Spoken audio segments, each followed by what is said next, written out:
Hi everybody, this is Farouk, the founder of the website ToKnowMyself.com that gets 500,000 visits each month and that has got 11 million visits so far. I wrote 8 books, sold a decent number of copies to the world, and my work was covered by several famous TV channels and newspapers. In this video, I'm going to talk about anger management. Usually when people start to search for anger management tips online, they come across the same famous advice, like count from 1 to 10, control your breath, try the relaxation techniques, and so on. While these techniques are useful and while they can help you reduce your anger, still they would never help if there was an underlying reason behind your anger. For example, why do you think a driver in the street would shout at you if you were about to cross the street recklessly? Why would that person shout at you? This person will shout at you because he was afraid that he hits you with his car. So after all, fear can be an underlying reason for anger. And whenever you become angry, you must ask yourself the question, am I angry because I am afraid? Did I become angry because I'm afraid that a certain thing might happen? If that's the case, then dealing with fear is the way or the road to dealing with anger. So in many cases, we don't have to deal with anger directly, but we must deal with the underlying causes. And that's why advice such as breathe deeply or count from 1 to 10 are superficial and cannot help in all cases. That's the first point. The second point is, some people do a big mistake by turning their anger inwards. Let's suppose that you were in a queue waiting for your turn, and just before you stepped in, someone took your turn. At such a case, if you didn't take your rights, if you didn't tell that person that you came before him, you will feel angry.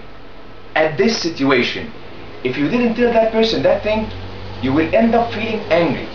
And this anger will be stored inside you. And you will go home with it. And you will be living with it. And that's where the phrase anger turned inwards came from. Actually, one of the popular definitions for depression is anger turned inwards. If you kept turning your anger to yourself, you will end up becoming depressed. And you will end up feeling really bad without understanding why. It's all because of the stored emotions that you are overwhelming yourself with. So, the point is, if you want to get rid of anger, then you must understand how to channel your anger correctly by becoming assertive. The next time someone takes your turn in the queue, I'm not asking you to shout at him, I'm not asking you to become aggressive, but you must be assertive and ask for your rights, else your anger will be turned inwards and it might turn into depression. The third point is that some people incorrectly channel their anger.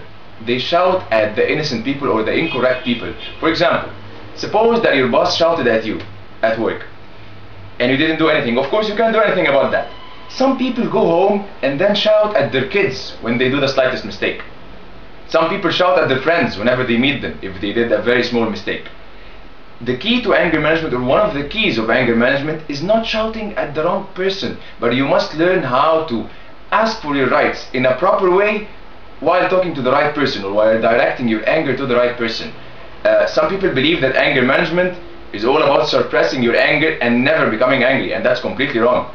If a person tried to steal your wallet using a big wooden stick and he wanted to hit you with his stick on your head, then part of anger management is shouting at that person and even punching him in the face.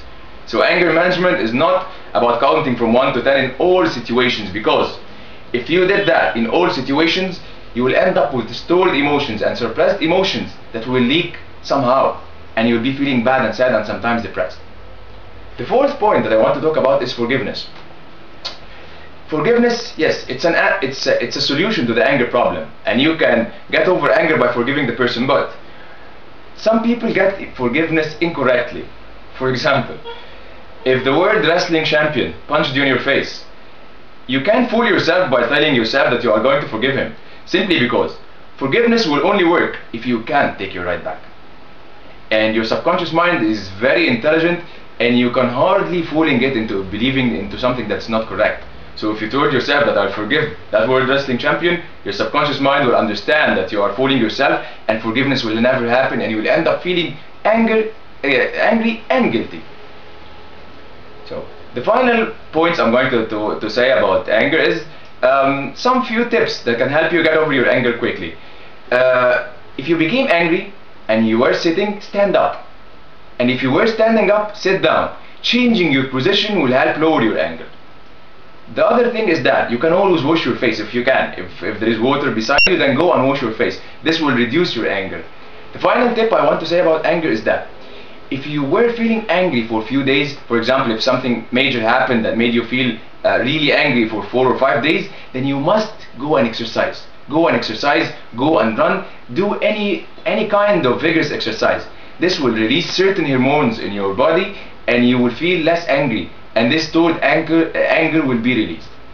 That's all what I have to say about anger management today. I hope you manage your anger in the future, and if you have any questions, just feel free to contact me through my website www.toknowmyself.com.